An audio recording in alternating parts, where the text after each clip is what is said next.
Here. By the dawn's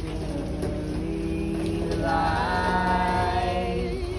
what so proudly waited at the twilight's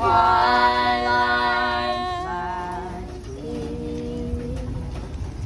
whose broad stripes and bright stars to the perilous fight, through the ramparts we watched, were so gallantly streaming, and the rockets' red glare,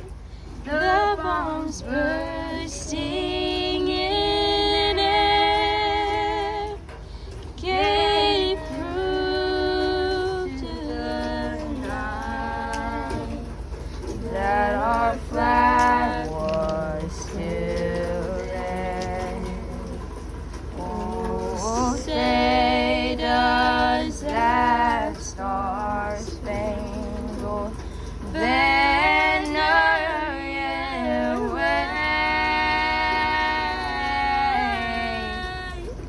in the land of the free and the